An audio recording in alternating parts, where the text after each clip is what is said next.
उत्तर प्रदेश के पूर्वांचल में मौसम लगातार अपना तेवर बदल रहा है। गलन के साथ अब कोहरे का असर भी जबरदस्त दिख रहा है। दिन के साथ रात में भी लोगों को परेशानी हो रही है। सबसे ज्यादा प्रभावित राष्ट्रीय राजमार्ग पर आवागमन हो रहा है। अगर पिछले 3 दिनों की बात करें तो 3 दिनों से धूप का असर उस तरीके से नहीं दिखा है। दिन में कुछ मिनट के लिए, 1 आध घंटे के लिए भले सूर्य देवता का दर्शन हो गया हो, लेकिन इसके अलावा धूप का कोई प्रभाव नहीं दिख रहा है। ठंड और गलन से लोग परेशान है। कोहरे से आवागमन प्रभावित चल रहा है। इस समय हम राष्ट्रीय राजमार्ग पर हैं, कप्तानगंज चौराहे पर आप देख सकते हैं। अभी तो मौसम यहाँ पर ठीक है, वाहनों की संख्या भी ठीक ठाक दिखाई दे रही है। लेकिन आधी रात के बाद, कल भी इस तरीके से शाम को मौसम था, लेकिन आधी रात के बाद जब कोहरे का असर बढ़ना शुरू हुआ तो पूरी तरीके से वाहनों की रफ्तार एकदम से थम गई। इसके साथ जो तमाम सारे आम जन है वो तो परेशान है। बेजुबानों के सामने भी तमाम सारी परेशानी हो रही है। गेहूं की फसल के लिए मौसम बिल्कुल फिट है, लेकिन किसानों को चारे के लिए काफी परेशान होना पड़ा। कुछ लोग हमारे साथ यहाँ पर हैं चौराहे पर, उनसे बात करेंगे, जानेंगे मौसम से क्या कुछ परेशानी हो रही है। क्या नाम है आपका? दिग्विजय चौबे। तो जी मौसम बदला है, क्या क्या दिक्कत हो रही है? मौसम भाई बदला, ठंडक बहुत ज्यादा पड़ रही है। कोहरे के कारण आवागमन भी बाधित हो रहा है। सरकार के द्वारा, नगर पंचायत के द्वारा अलावा भी जलाया जाना चाहिए था, परंतु कहीं दिख नहीं रहा है। कम से कम आने जाने वाले मोटरसाइकिल वाले या गरीब तबके के लोग उससे कुछ राहत पाते, लेकिन ये व्यवस्थाएं अभी तक तो है नहीं। ठंड से परेशानी हो रही है। ठंड से बहुत बहुत बहुत परेशानी हो रही है। मरीज भी निकल रहे हैं, काफी हॉस्पिटल में लाइन लगी है। कफ के ज्यादा से ज्यादा मरीज कफ के और ठंड लगने के कारण निकल रहे हैं। देखिए, मौसम में ठंड बढ़ने से सबसे ज्यादा दिक्कत जो बच्चे हैं, बुजुर्ग हैं, उनको हो रही है। क्या नाम है आपका? अभिषेक कुमार यादव। तो ये ठंड बढ़ी है, इससे क्या क्या तकलीफ हो रही है? ठंड बढ़ी है और बहुत ज्यादा बढ़ी है।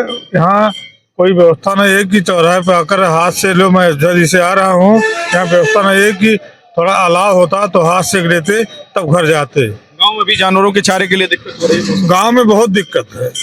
गांव में तो कोई व्यवस्था ही नहीं है इस सरकार में। देखिए, ये ठंड से जो ठंड बढ़ा है उससे भी लोग। क्या नाम है आपका? सूरज कुमार। तो ठंड जो बढ़ी है लगातार 2-3 दिन से, कोहरा भी हो रहा है, गलन भी आज देखिए हो रहा है, तो क्या क्या दिक्कत हो रही है? आने जाने में बहुत ज्यादा, सबसे ज्यादा तो आने जाने में, कहीं आना जाना हो तो इमरजेंसी भी हो तो वहाँ भी हो, बहुत ज्यादा तकलीफ होती है। और उसके बाद ठंड की वजह से कोहरा पड़ता है, गाड़ी भी नहीं चला सकते, कुछ भी है, बहुत ज्यादा तकलीफ है इस समय और कोई व्यवस्था नहीं है, बहुत ज्यादा। ये तमाम सारे लोग हैं, उनसे हम बात कर रहे हैं और ये जानने का प्रयास कर रहे हैं। आपका क्या नाम भाई साहब?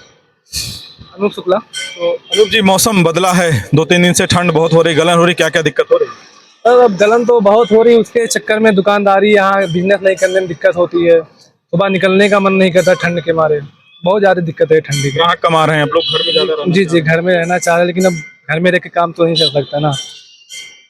तो देखिए, ये आपको बता दें कि जो मौसम बदला है, जो गलन हो रही है, उसके चलते जो दुकानदार हैं, जो व्यापारी हैं, वो भी परेशान चल रहे हैं। ग्राहकों का जो आवागमन है वो कम हो पा रहा है, दुकानदारी कम हो रही है, क्योंकि जब मौसम बदलता है इस तरीके से तो सबसे ज्यादा लोग घर में रहना चाहते हैं। लेकिन जो बहुत जरूरतमंद हैं वही घरों से बाहर निकल रहे हैं, बाकी लोग घर में ही रहकर ज्यादा से ज्यादा वक्त गुजारना चाह रहे हैं। लेकिन इसमें जो सरकारी मशीनरी है, जो प्रशासनिक जिम्मेदार हैं, जो जनप्रतिनिधि हैं, उनको अपने स्तर से रैन बसेरे का, इसके अलावा जो अलाव का इंतजाम किया जाना चाहिए। हालांकि जिला अधिकारी की तरफ से लगातार जो रैन बसेरे हैं, जो और सारे जो महत्वपूर्ण स्थान है जहां पर लोगों के ठहरने का इंतजाम, उसका निरीक्षण किया जा रहा है।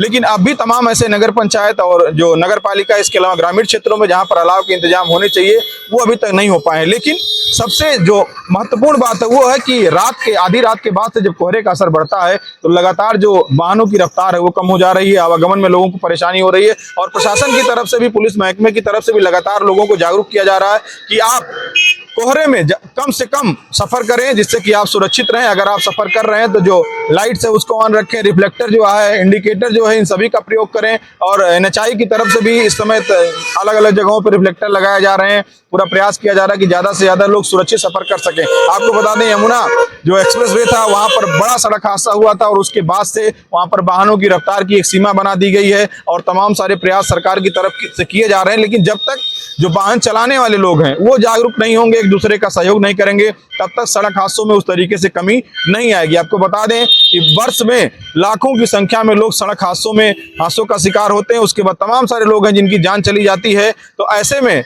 हम सब की ये सामूहिक जिम्मेदारी और प्रयास होना चाहिए कि सुरक्षित रहें और बहुत ही सावधानी के साथ गाड़ी चलाएं, जिससे कि हम खुद सुरक्षित रहें और जो हमारे आगे या पीछे आसपास जो लोग सफर कर रहे हैं उनकी भी सुरक्षा की जिम्मेदारी हम सब की है। पीटीसी लाइव के लिए बस्ती से विवेक कुमार मिश्र।